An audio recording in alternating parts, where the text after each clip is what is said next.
So, 1,100 men went into the water, 316 men come out, the gutters took the rest. Hey everybody, what's up? Kevin Goatee here, back for another episode of Gutting the Sacred Cow. Who's on this week's episode? This guy. And you know what I go after this week? The Princess Bride. Boy, I hate that film. That is terrible. Before we get to it, do not forget, guttingthesacredcow.com is where you find all that sweet-ass merch we have. Hats, mugs, t-shirts, whatever. We've got it. Don't forget, want to advertise, guttingthesacredcow@gmail.com. If you have not yet done so, please, 5-star rating, 2 or 3 sentence review on whatever podcast platform of choice you catch us on. And hey, why not subscribe to us on YouTube? That would really, really help. Pretty please. Without any further ado, here's me going after the Princess Bride. Hey guys, and welcome to another episode of Gutting the Sacred Cow. The voice you're hearing is more masculine this week because it is Kevin Israel taking the lead. This is the second or first episode. I don't know which order these are going to be coming out in. Kev, do we know which order these are going to be coming out in? Nope. Okay. This is either the first or second episode where your two hosts sit in the gutter seat as we decided to take on some movies of our own like we did last year. Except this year, I took on 300. And Kevin Goatee is sitting anxious. He's sweating. He's so furious about this movie. He picked a movie that is going to make you as furious as he is because he picked the 1980s fantasy classic, The Princess Bride. But we also have joining us our friend, the lovely, the talented, the intelligent Joanne Nosuchinsky from The Morning Show. How are you, Joanne? Boo! Boo! Boo! Wow. She's yelling for Bo Jackson, but Bo retired quite many years ago, Joe. I was quoting the movie. I know. I like it. Thank I like the passion that you're bringing. You know, I am so good. I am happy to do this. I think I've perfected the gutting. So now I'm excited to be sitting on the other side of this. You are the only one with multiple appearances that is undefeated that I can recall, right? Kevin, did she miss one? Or the Karate Kid was the one she missed, but that was a joint. Yeah, I blame Bill up for that one. That's fair. We'll give you that. Half loss. So let's talk Princess Bride. 1987, budget of $16 million with a box office haul of $30.9 million. That translates to modern money of 2021, $37.7 million with a gross of $72.8 million. Not so hot, if you ask me. Mm-hmm. Guessing Kev's going to touch on that. But as always, we like to see if our guests can prognosticate a little bit and figure out what the scores are. So IMDb is, as you know, is a score of 1 to 10 with decimal points. Kevin Goatee, what did The Princess Bride get on the IMDb score? People are dumb, as I've said before. We've said before. People like this film. This overall did well. And without even looking, I'm going to give it a 7.2. Joanne? I'm going to go slightly higher to 7.8. Ooh. Well, Joanne, you are slightly closer because it was an 8.1. Oh. Rotten Tomatoes is a score of 100%. Kevin Goatee, what did the critics give The Princess Bride? Critics are nerds. We know this. Nerds love this film. Therefore, this is like the quadratic equations that we all learned in algebra class, but completely forgot as adults. Critics love this film. 94%. Joanne, what do you think? I think that's a little high. I would say like 89. Well, I just lost the notes. It was not so high because it was 98%. Oh, insanity. That's bananas. I have zero and less faith in humanity the more you speak and get these numbers. That's like saying The Princess Bride is basically like Shawshank Redemption. That's like, it wasn't the Dark Knight was 94 and 94. Do you mean to tell me the Dark Knight is not as good as The Princess Bride? You all should set fire to yourselves post haste. I love that you are already frothing at the mouth over this. Moving along. What did the audience give Princess Bride on Rotten Tomatoes? Joanne, you go first. Audience on Rotten Tomatoes, 79. No fucking way. People love this. People lost their fucking shit when we announced that this is the film I chose. They were way more angry with me than Kevin Israel's 300 selection by a landslide. People love this. 97. So close. 94%. Oh, yeah. 98 and 94 on Rotten Tomatoes. This must be a perfect movie. Perfectly retarded. Quotes.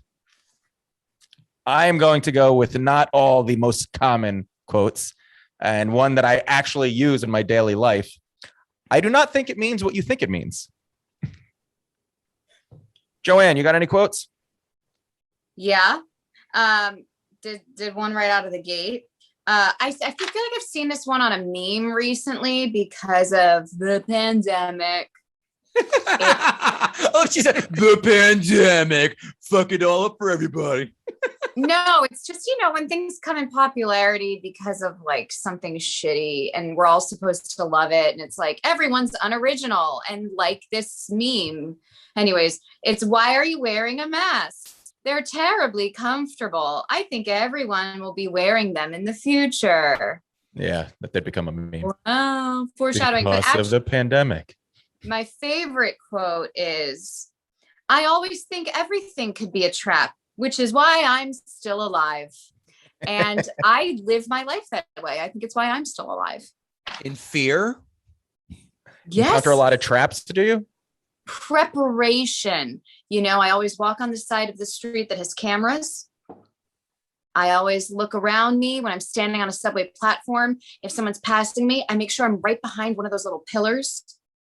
It's a lot of work, but Did you see, speaking of the pillars, that there is some woman who takes a bike lock and chains herself to the pillars until the train comes? No. Yes. No, that's it's exhausting. Real. It was in the post. It was on TikTok because they talked about it. She chains herself to the pillars because she did not want to get pushed in front of an oncoming train. But you're holding a chain and a lock.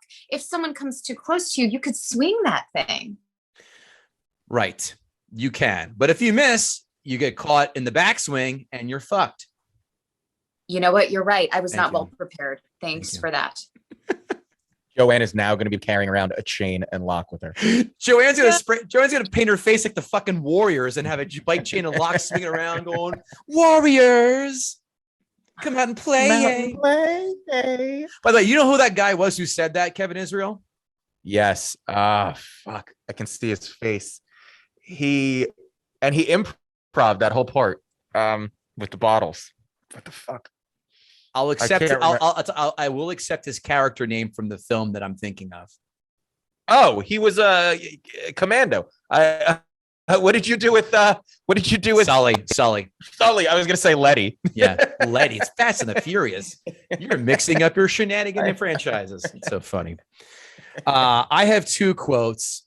The first one, we need to ban post haste from our lexicon. My name is Inigo Montoya. You killed my father. That is just the dumbest fucking quote. That you'll hear some comparisons. I will no longer use the word inconceivable because of this film. This has ruined that movie, that line. And this one, you'll be unemployed in Greenland. And I thought everyone in Greenland was a hideout for escaped convicts. Who has a job in Greenland unless you harpoon whales? Fair. All right. 5 fun facts. Robert Redford, Norman Jewison, John Borman, and Francois Truffaut all tried to get the movie made, but it ran into a series of unfortunate events. One of the versions had an unknown Schwarzenegger play Fezzik. I could actually see that.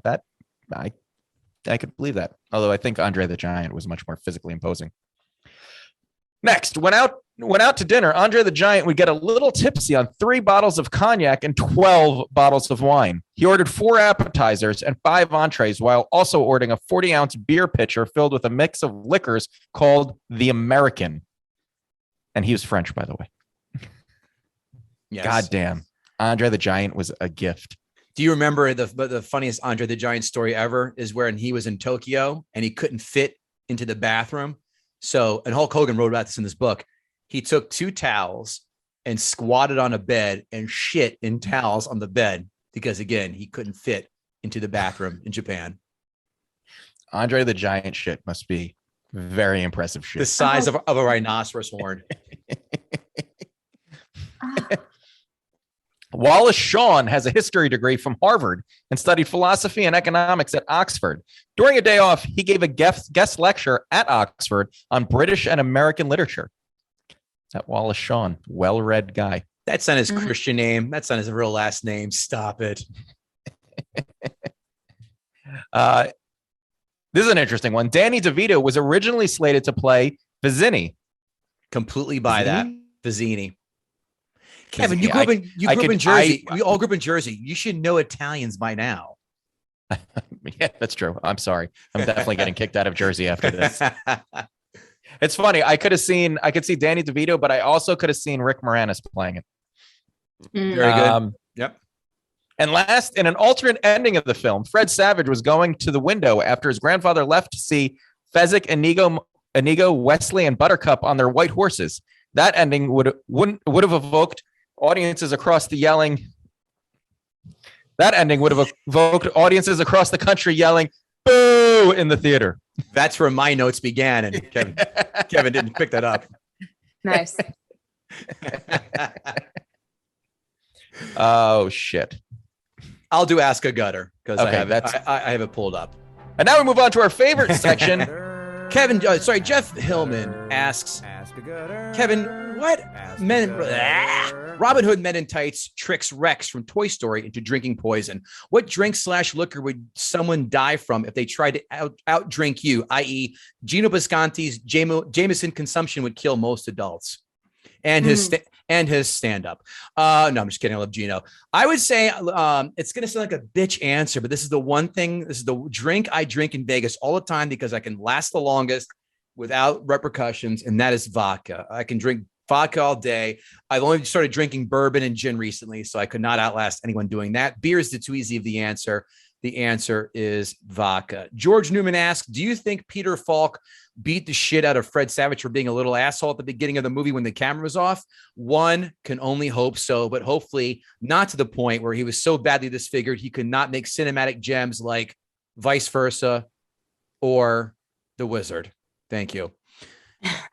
Eric Lehman says, I'm in that age group. I'm supposed to love The Princess Bride, and I think it's just okay. Mind you, I love 80s movies and not liking 300. What are you, not human? That was a 2-for-1 in that one. And I forgot to read some of these for our other episode, Kevin. So I apologize. Did not get to those other ones. That's on the Facebook group. On the Twitter group, Brandon Oglesby asks for Kevin Goatee, what's the bigger movie gimmick? Zorro slashing a Z into clothes or Inigo Montoya saying you killed my father? Brandon, this is easy. Many, many, many, many films parodied and replicated Zorro slashing a Z or some other letter or some other insignia into other clothing. By far and away Zorro, because I wish Inigo Montoya and his dead father would stay dead. The next one would be, Matt Dawson at Hopper 2400. I have no questions. I only want to thank Kevin Goatee for his public service he'll be doing tonight. You're welcome. Lord Snurts asks, KG, regardless of your hate for The Princess Bride, you have to admit the kid's bedroom in the 80s was rad. Am I right? Or has your inner child been suffocated to the point of no return? God damn it. You know damn good and well I love 80s toys and cartoons. Did you not hear me wax poetic so in the big episode? Yes, I will talk about the bedroom, one of the only few positive aspects of this mindless fart cloud. Ray Sicanus at Almighty Ray, Princess Bride. The only argument could be that jokes don't hold up, but if that was a concern, then you'd stop holding that overrated turd Caddyshack in such constant high esteem. Ray, cash me outside, motherfucker. Ken Bourne Turner, one question. Kevin Goatee, who hurt you when you were a kid? Hey, Ken, you hurt yourself when you let the snooze fest storyline and 2 shitty quotes make you think this is a good film. And I think the most important question of the day, at Nemirovsky, if Count Rugen did the shocker, 3 in the pink and 1 in the stink, or 2 in the pink and 2 in the stink? That's a question worth asking. And after much advisement, I think you got to split it up, go 2-2. The nice even hand, because he had 6 fingers. Don't want to triple up unless it's requested upon you. Joanne, thoughts on the multiple fingered, multiple phalanged shocker? You know how sometimes it's hard to put one finger down and keep the others up? Mm-hmm. So I feel like you might have to do 2 and 2 because it would just be easier for that middle finger. So magnanimous of Joanne, so that not to get cerebral palsy while fingering a woman. That's very smart. Yes. Do you have an extra pinky or an extra thumb? I think it was an extra pinky. Yeah, it was a pinky. I remember just seeing the glove, so I don't quite recall what it was because I'm trying to just jettison this from everyone's psyche. Thank you. I don't know. That's all we have for Ask a Gutter. There you have it. Well, now that we've gotten through all of that horse shit, Kevin Goatee it's palpable, the anger that's just emitting from him over this movie. He picked this movie like 2 days after we did our last guttings. He was so excited about doing this, and he's been preparing all year. So Joanne, please join me and allow Kevin to do what he came here to do, and that is gut the Cow. sacred. Sorry. How is it, Joanne? That's just so cute that both you and your live co-host, Bill Schultz, both fucked that up royally not even an hour and a half ago. Yet you two, by far and away, have the most appearances logged on this show. Jesus Christ. Cute. I forgot. I present to the jury the following. This is such an open and shut case, much like a woman's legs for Bill Schultz's sexual advances. That's how you ingratiate yourself to the judges, Kevin. An easy joke for Joanne. I completely forgot that Fred Savage was in this film. I bet he wishes he could too. I know a lot of grandfathers, and I never knew any of them while going to their grandson's house, dressing like they're a newspaper man back in 1935. He's way too overdressed to hang out to read a goddamn bedtime story. First of all, fashion faux pas number 1. Is Cary Elwes the Brad Pitt that never was? Mm-hmm. It's fair. There is no chance, and I repeat, no fucking chance, that Vizzini is giving orders without Montoya or Fezzik to tell him to shut the fuck up and then giving that little midget a massive wedgie. None. Andre the Giant's acting is as bad as Hulk Hogan's is in the movie No Holds Barred. Robin Wright looks much, much better now than she did as Princess Buttercup, even when she got Hep C in Forrest Gump, and remarkably unfazed after having Sean Penn's penis inside of her when he wasn't inside of Haiti. Jeez. Wallace Shawn and Clint Howard are the same people. Convince me otherwise. Go. Think about it, Joanne. Oh, that look of bemusement on my face. I won already. Yeah, I can't prove you wrong. So there you go. 12 minutes in, and I'm already sick of the word inconceivable, and so should you. Vizzini has the charm of a casting agent, Harvey Weinstein, and the Pharma Bro. Thank you. Mandy Patinkin looks like Antonio Banderas if he was born with fetal alcohol syndrome. Oh, he's a legend. Yeah, where? in Broadway. theater. I know. I'm teasing. I know, but not this film. Mandy Patinkin is as much Spaniard as Sean Connery was in Highlander. The Inigo Montoya line is easily one of the hackiest movie quotes this medium has ever heard. And God damn it, we're going to put a stop to this because I'm tired of going to meetings and seeing people with the hello, my name is, and some asshole writing Inigo Montoya, you killed my father. Fuck. I've never You. seen that. Oh, you work in hacky corporate America, Kevin. I'm very surprised you haven't seen this as well. I've never seen that. And I yell at them and I belittle that person to make them feel dumb and small-minded like they are. There's no disguising the blatant attempt to make Carrie Elways look and feel like Errol Flynn, except for the statutory rape cases. That's the only difference. Factual. Andre the Giant sounds like every deaf person I've ever met. Do you know when I was a kid, I thought he was deaf? Yeah, me too. That's why I wrote that. Why do some superheroes like Wesley, who, by the way, spells his name in the fruitiest of manners, Westle? It's like Nestle. Yeah, but they didn't make candy that made us all happy. This movie made me fucking angry. Big difference.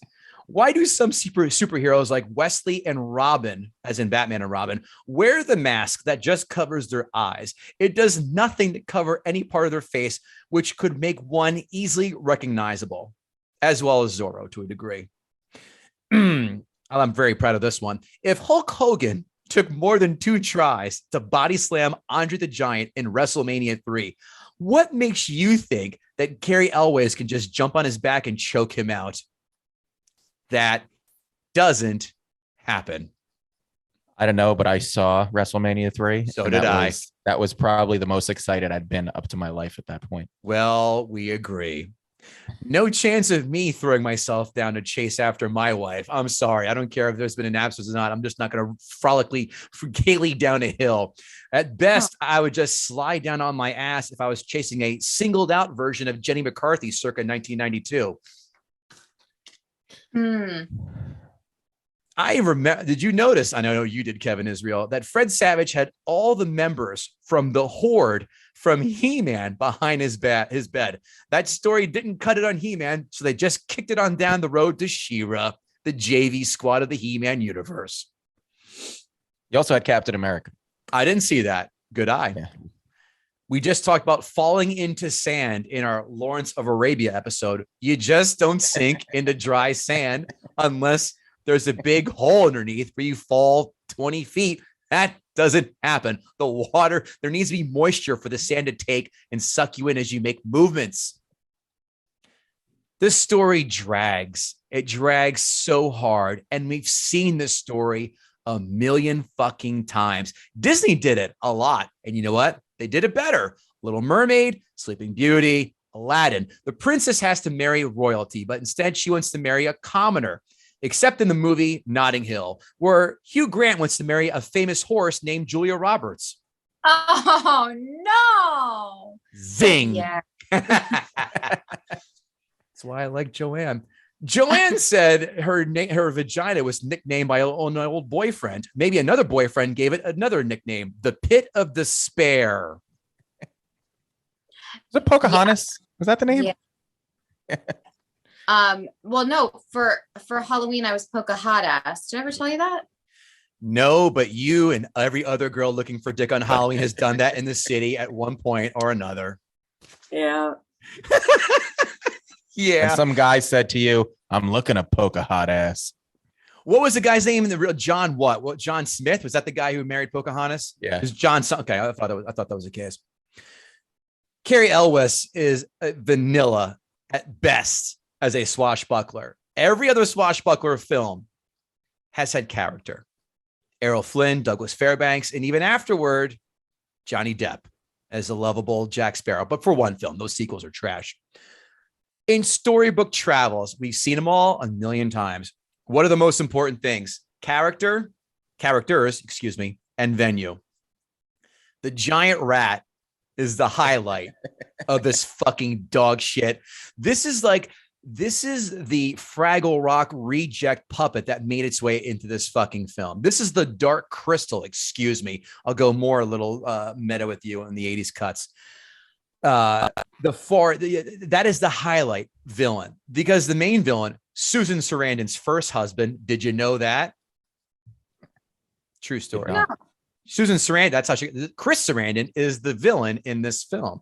Her second one was Tim Robbins. Ran into Susan Sarandon in an elevator not too long ago. Very attractive, very fetching. The Forest, the Pit of Despair, Who gives a shit? There's nothing that stands out. I think the Pit of Despair is me scary. You know what? The Pit of Carcoon in Return of the Jedi, 25 times scarier than the Pit of Despair. And who's in the Pit of Despair? The albino. Oh, what a way. And I like Mel Smith. He was in one of my favorite films that no one has seen, and that's Brain Donors, as well as National Lampoon's European Vacation, a shitty film, but he was at least memorable in that as well. What other characters in this are terrible? Let's talk about Princess Buttercup. Why does he fall in love with her? What characteristics does she show? Is she attractive? I don't think so. She's fine at best. She's no New York beauty queen. We all know that. Wow. True.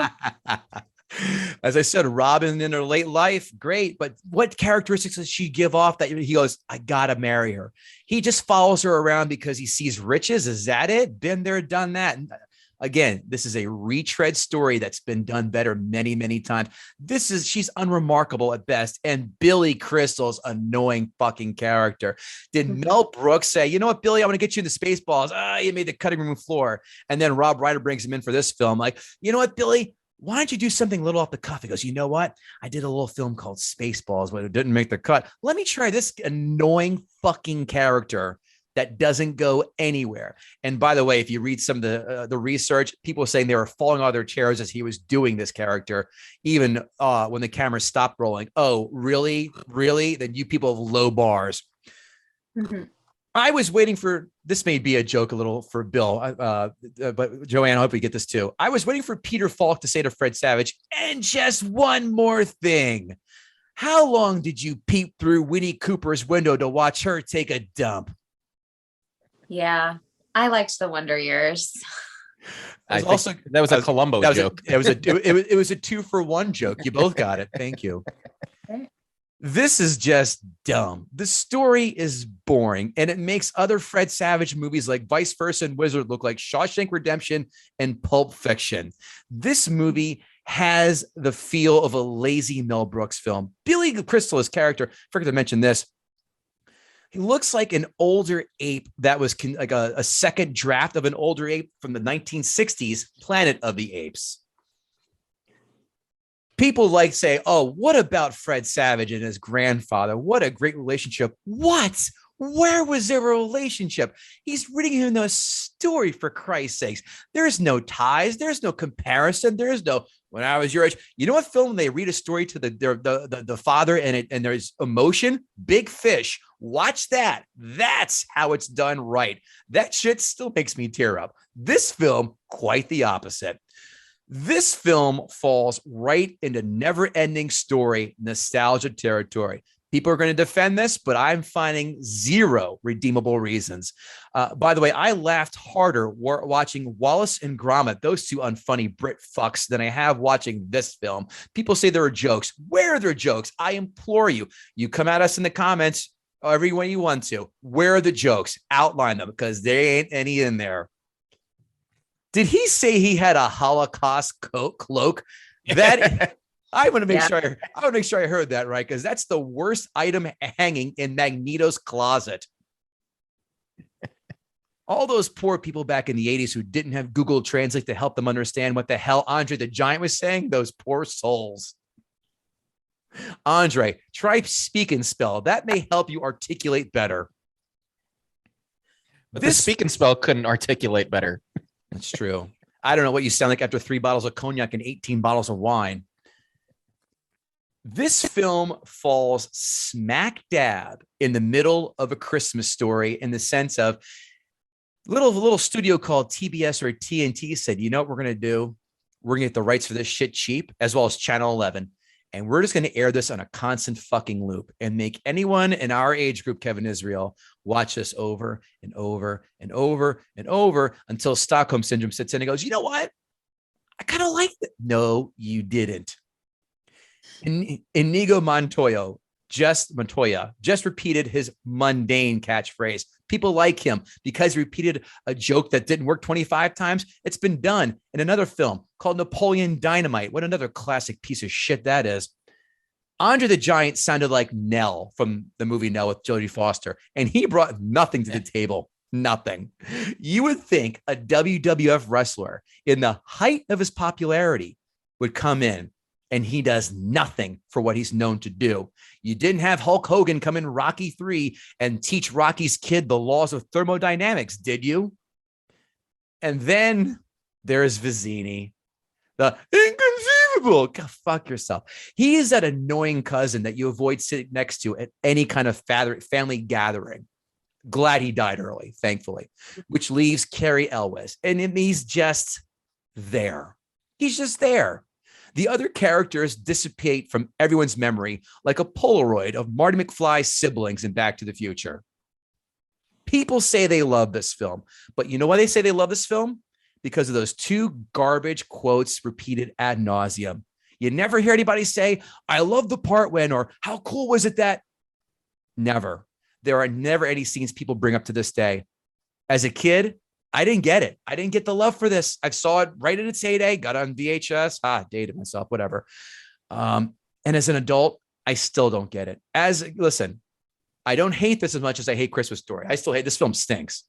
But this film, it stinks badly, but not as bad as Andre the Giant's belly button must stink after a wretch. Jesus Christ. Thank you. I like to draw metaphors. This film stinks, but not as bad as Andre the Giant's belly button stinks. 2 out of 10. This movie is horrible. Ooh. It's overrated. It's wrought. It's cliche. It's been done with nothing unique about it. Fuck The Princess Bride. Wow. And that's how you got. Throws it down. Joanne, why don't you go first with your thoughts of the 1987 classic? All right. Now, I was born in 88. And I remember this vividly from being 1 year old.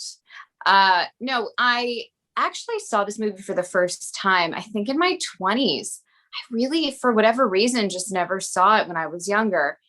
And I remembered really liking it the first time. I remember being really surprised with like 2 moments.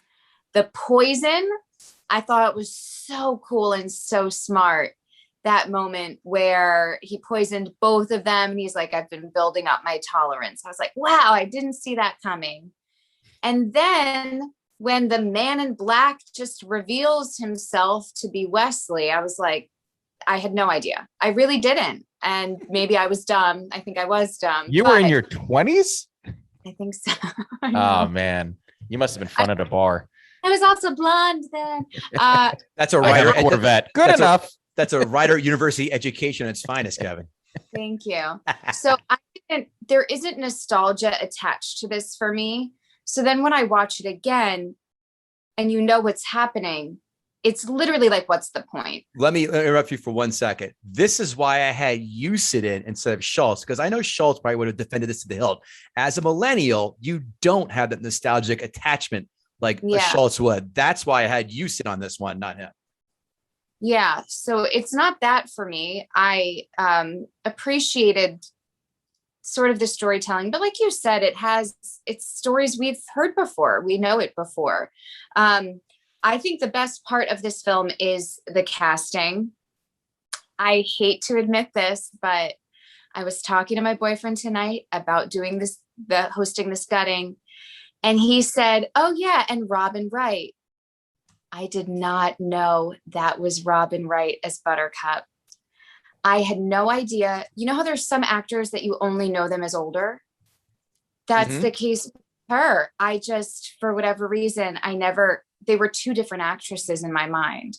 So that was nuts to me, but she's great. Obviously, Mandy Patinkin, Andre the Giant, Christopher Guest is in this film. And unfortunately, they didn't use him the way they should have. Christopher Guest is so funny. They could have done so much more with him, which is unfortunate because I love him so much.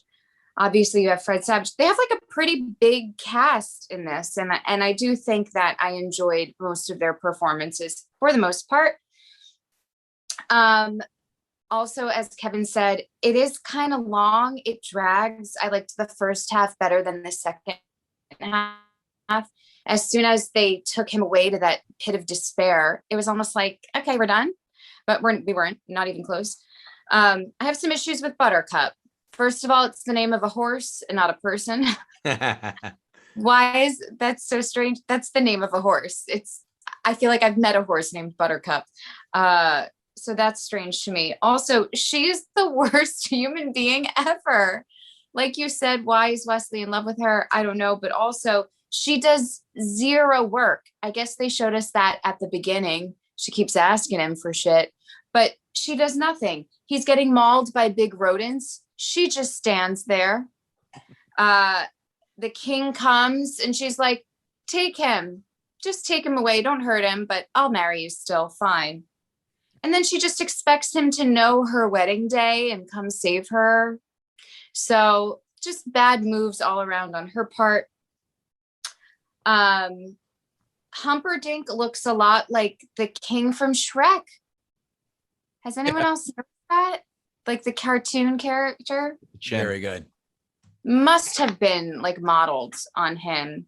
I hate Wesley's mustache. Yes. It looks like they purposely pulled out bits of it to make it super sparse. It's like worse than Bill Schultz's facial hair. Bill's worse. Bill just fell down somewhere. That's because he's drunk. Oh, just like Andre the Giant, but small. Inigo's scars looked so stupid. When he pointed at them, I'm like, what am I looking at? This looks like you just got some schmatz on your face. And maybe you could wipe that off. And, but it is actually, so with Andre the Giant, another thing my boyfriend told me, which I didn't realize, is that apparently during the filming of this, he was in so much pain because of whatever disorder he had that made him huge. So like there's a moment where he's carrying Buttercup, but she's actually like on strings, like because he really couldn't even hold her. So then watching it when they're kind of berating him for not literally pulling his weight, you watch it back and you're like, oh God, this is kind of sad now knowing that. But and then the last thing, that cough at the beginning was triggering. I wish there was a trigger warning, because Fred Savage being sick and then his grandpa coming into the room, I'm sure he's dead now if it were in COVID times. Way to bring it back. Tie it back with a bow. Yeah, that's about it. Should I give my score of it? Please. Overall? Yes. You know what, though? You're going to hate me for this, Kevin, but I think I would give it a 7. 7. Wow. Why? What about it? Wow. Please explain. I did not see a 7 coming. Not at our, no. I would have guessed the 5. I would Yeah. have guessed the 5. Well, Yep. and I'll do it in your terms, Kevin. I thought of the remote test. I did. If it's on TV, am I gonna watch it or change the channel? I would watch it, but it's while I'm doing other work. It's a background movie. So it's a good background movie because I don't really need to pay attention, but I wouldn't really be paying attention. There you have it. All right. 7.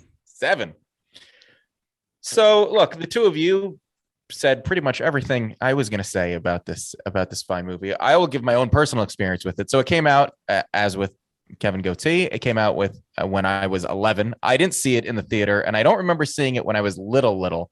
I think I didn't see it till high school, and I was a big geek in high school, as I often talk about. And my friends and I played Dungeons and Dragons. So this movie like fell right in our wheelhouse of like, oh, this is so funny, and it's kind of self-aware, and like, you know, this and Search for the Holy Grail, like where the, you know, are two movies that were always on. So when Kev said he was doing this, I got excited because I remember loving this movie. And I remember the entire movie. It's not even one of those movies that was like, oh, I remember really liking that, but I don't remember much about it. I remembered this entire movie like I could have acted the entire movie out. So I was actually looking forward to watching it because I remember enjoying it. And then I realized I haven't seen this movie in probably 20 years, which that fact alone doesn't bode well for a movie that you remember loving. Like any movie that I actually loved and was good, I've probably seen in more than 2 decades. But so my wife and I sat down to watch it. My wife was also like, I don't know why Kev's doing this. I remember really liking this movie.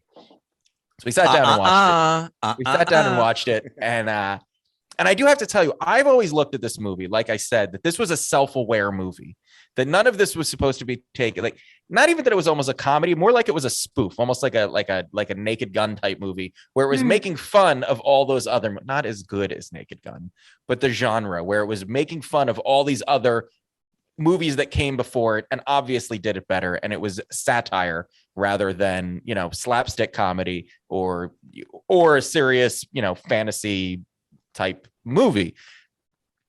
But the problem is that the movie does drag. For me, that's the biggest problem with the movie. I do like the characters. I think the characters are all really stereotypically ridiculous. They're all obviously intended to be one-dimensional and serve their one purpose in the movie.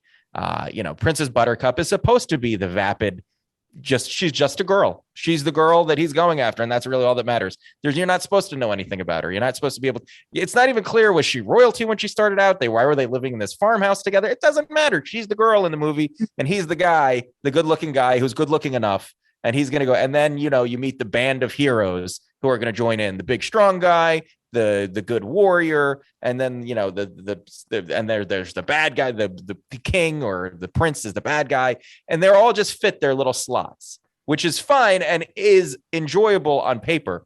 But the movie really drags, and I don't remember it dragging so much. There are certain scenes that I do enjoy. I still do. I really do like the scene with the poison scene, like Joanne said. Now, I wasn't fooled by the poison scene, and I didn't at any point think, wow, that was brilliant writing. But I think it's a fun. I hope you've never like left your drink at a bar, Joanne, because I didn't see this one coming. I asked a kind stranger next to me who's been touching my ass all night to watch my drink. Excuse me, sir, with a sheen of sweat on your face, could you hold my drink? Why is it bubbling? Why is it bubbling? Why is this tablet floating in it? I'm sure it's fine. But I think that scene is funny because it's obviously over the top and ridiculous. And then I do think the scene in the pit of despair with whatever that machine was really funny. I thought it was really funny when he said the machine sucks, that it just sucked 1 year of your life out of you. And it was such an obvious joke to make, because I immediately looked at my wife and I said, I dated girls who did that. And I don't know why they didn't make that joke in the movie. It's such an obvious, stupid joke. But so there were scenes that piece together, that not piece together, but there are scenes individually, almost like an SNL sketch, that you're like, oh yeah, that's kind of funny and that's good. But the movie itself drags. And you're right, Joanne. The first half of the movie is much better than the second half of the movie. The second half of the movie, when it gets into the rescue portion and he's kind of paralyzed, and then they didn't do much with him being paralyzed. I thought there would have been a lot of funny, like, visual comedy that they could have done with him being paralyzed, almost like a Weekend at Bernie's type move, and they didn't do really anything with it. And for some reason at the end, when they're trying to figure out, you know, could he really move or not, and he suddenly stands up and is able to fight again, it would have been funnier if he couldn't and he fell over and one of the other guys had to come in and save him or something. But there were a lot of opportunities for it to be more funny, and I don't think they took advantage of it, because I don't know that they were going for this to be really that funny of a movie. I think, again, it was just supposed to be a satirical take on these kind of fairy tale adventure type movies, which it is, but it's a really slow take on it. And I don't know if that's just because the pacing of movies have gotten faster over the years, or if this is it's just not a good movie. But in summation, the movie definitely lost a few steps for me. I didn't hate watching it. I don't hate the movie nearly as much as Kev does, but it's definitely not as good as I remember it. It's not a 7. I can tell you that. This movie isn't a 7. A 7 is a good movie, like a movie that I would watch a lot. This is okay for me. And I'll say this, and I'll give Kevin credit.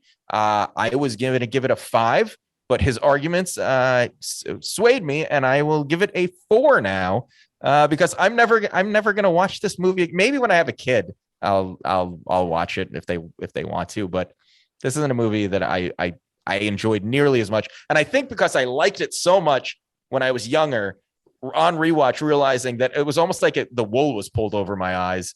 It frustrates me even more. So yeah, so this one, it's a 4. Well done, Kev. Thank you. And instead of making your kid watch this, just put on Star Wars or Empire instead and go, here's a better use of an hour and 45. Trust me, they'll see that. That's all right. We're going to move on to the people who know movies better than us because we're just two silly guys with a podcast. And these are professional reviewers, critics, 5-star reviews. As the picture practically spoofs the endeavors of Douglas Fairbanks and Errol Flynn, it's also competent enough to craft its own identity as a swashbuckling thriller.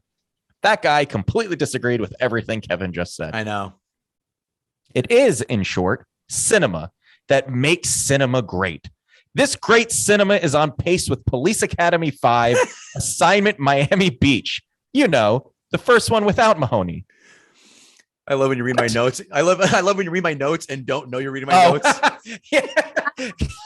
It should be in italics or something. But I forgot that you're reading that, so I just, yeah. It's great. I was like, that took a real turn. You're like Will Ferrell and Anchorman. Like, don't put on the teleprompter. He reads everything. Go fuck yourself, San Diego. So the whole review was just, it is in short cinema that makes cinema great. Yes. That was the whole review. That's ridiculous. Yep. Show enough. Everything about The Princess Bride is charming. By far, the film's dialogue is the most enduring legacy. By far, the dialogue is more annoying than a drunk accountant trying to repeat any of Chris Rock's stand-up specials and passing them off as his own. I pay for my kids. You're supposed to. Yeah. That was Kevin, right? Yes. Great. You got me, Joanne. A unqualified success that blends New York wit with timeless storytelling. A risky piece of filmmaking that never feels so. Wow. Risky? Where are the risks? There aren't any risk. There's no risk. There's no payoff. Where are the risks? Stop it, you fucking blowhard. Critics 1-star reviews. Based on William Goldman's novel, this is a postmodern fairy tale that challenges and affirms the conventions of a genre that may not be flexible enough to support such horseplay. What does that mean? Nothing. And I want to be on that guy's side, and he still made no sense. Except for the word horseplay always gets a smile out of me. Let's hear from the people. Amazon, 5-star reviews. Hold on 1 second. By the way, on Rotten Tomatoes, those are the only 2 1-star reviews they had from the critics.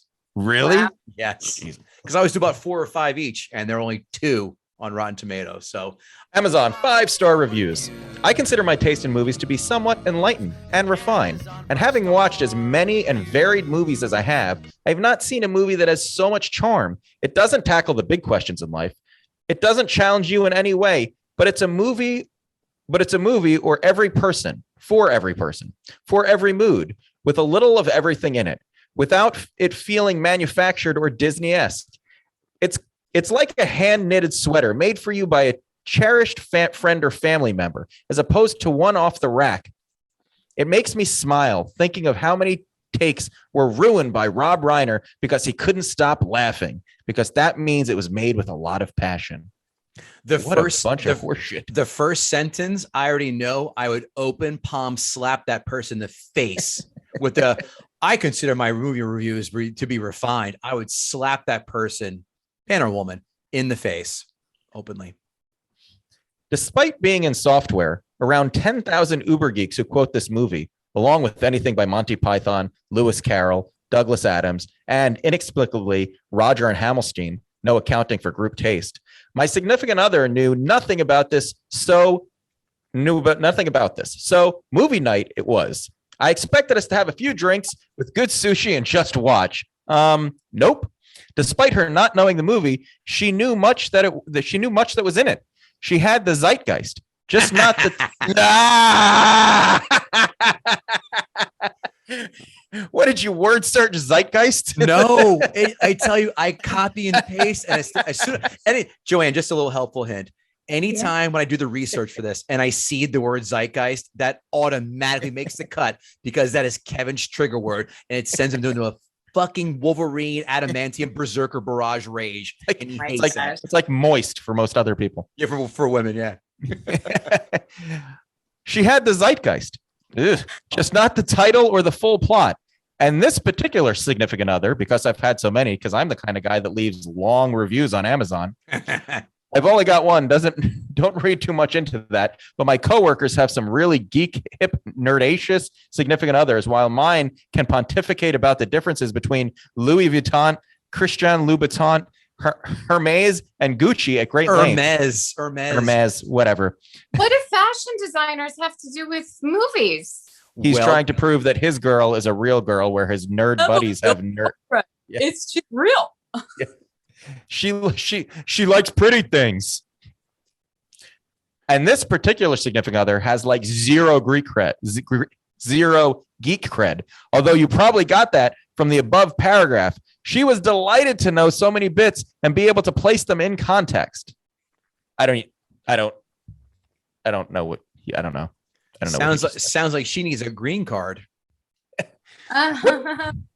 Boy, what do you call a great movie that breaks all the conventional rules of entertainment? A classic. My family can almost recite the entire movie, and our dinner time talk is generally peppered with movie quotes. If I said, "Now stop that, I mean it," the instant chorus would be, "Anybody want a peanut?" Buy this movie and enjoy it for its sheer comedic genius and good humor. Then you will understand why so many people fill out their name badges at workshops and conferences with, "Hello, my name is Inigo Montoya." And in our business, we call these people Savage How. Savage hacks. Yeah. And in our business, we do call these people Savage Hacks. Amazon 1-star reviews. I first watched this film when I was about 14. I didn't like it and I struggled to finish it, but my friend's mom rented it just for us. I thought I might not have I just might not have understood it. So many people have mentioned it to me over the last 10 years. Well, I still hate it. I don't mind cheesy acting, cheesy sets, low quality cinematography, and so on if other elements exceed standards. However, nothing is above mediocre. The comedy is baseline. A 10-year-old could write better jokes. The set is cheap and tacky. I know it's an older movie, but you can totally tell the rocks are plastic.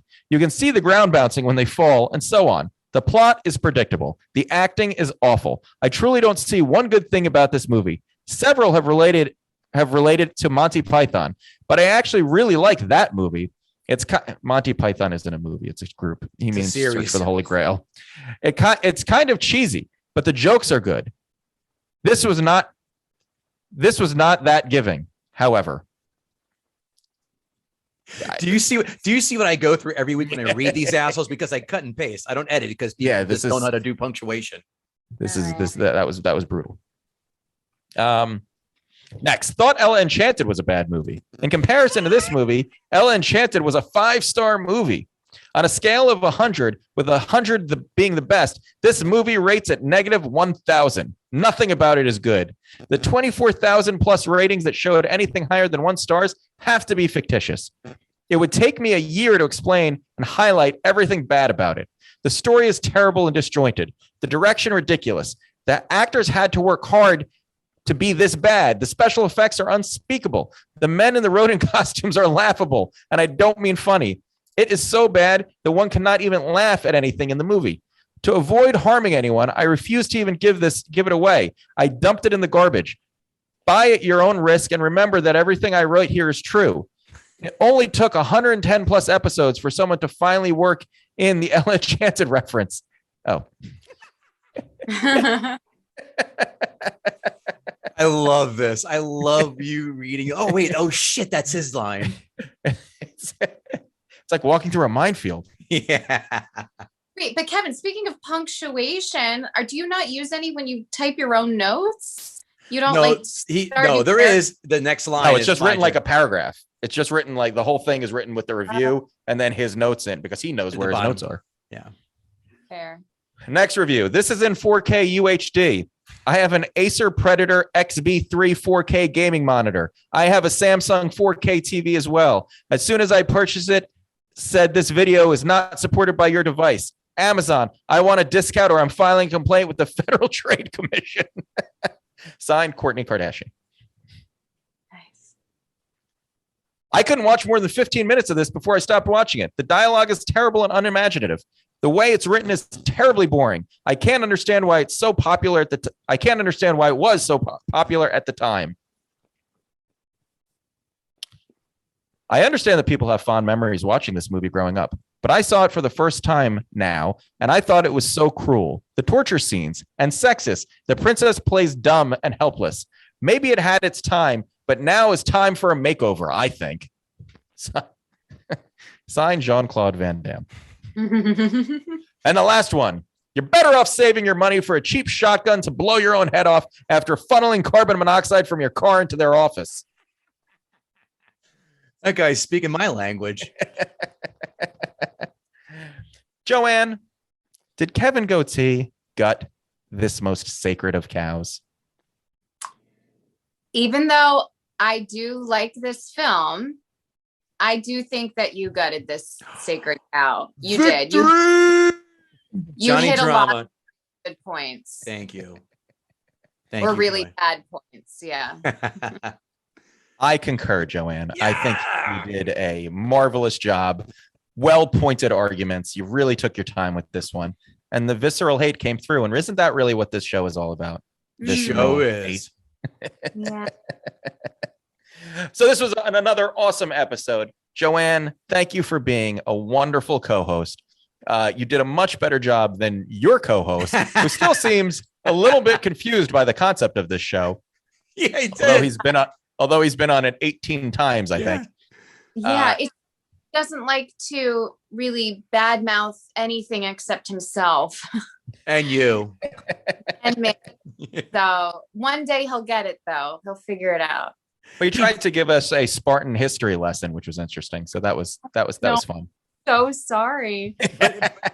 But he to his credit, he goes, I finally did what Joanne did, and that's pick a film I knew you both would hate, which was when he finally did Superman. He goes, I knew you guys would hate that. At least when you goes, Joanne picked films that she knew you would hate. I go, well, that's good research. Don't hate the player. Yeah. Joanne, where can we find you and what are you doing?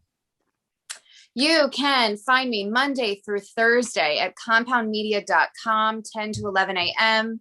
A video podcast with Bill Schultz called Mornin with Bill and Joe. We also have a YouTube channel. You can check out some past clips on there. You can follow me on Twitter and Instagram at Joanne Nosuchinsky. Excellent. And KG, what are you up to? I'm going to steal your thunder. Hey, if you like this episode, why not do us a little favor and go write us a 5-star rating, 2 or 3 sentence review on your podcast platform of choice, as well as subscribing to us on YouTube. That really helps. And boy, do I love screenshotting all those positive reviews, especially when they call Kevin Israel KT in the reviews. That always puts a smile on my face. I'm now going by KT as an official alias. Excellent. And guys, don't forget about our merch shop where you can get Gutting the Sacred Cow to wear. What's better than that? T-shirts, sweatshirts, hats, backpacks, visors, cups, cars. I don't think they have cars, but we're going to get a Gutting the Sacred Cow car because I think that would just be cool. Go check out the merch shop, buy something. It's a great time to buy some stuff because it's the holidays, and this might come out after the holidays, and this will be completely irrelevant. But if it's not, Martin Luther King Day is coming up. And hey, you should buy something for Martin Luther King Day because that's a day of gifts too. We're going to get that started. So guys, you can find me at kevinisrael.com. I'll have more stand-up comedy dates coming up soon. And I'll be posting pictures of my soon-to-be child on my own social media. And you can tell me how cute they are because how could I make an ugly child? Anyway, thanks for checking out Gutting the Sacred Cow, guys. Kevin Goatee, once again, fantastic job gutting the sacred cow of the Princess Bride. Joanne, thanks for joining us. And to our listeners, we love you. We appreciate you. Spread the good word of Gutting the Sacred Cow and tell a friend. We are out.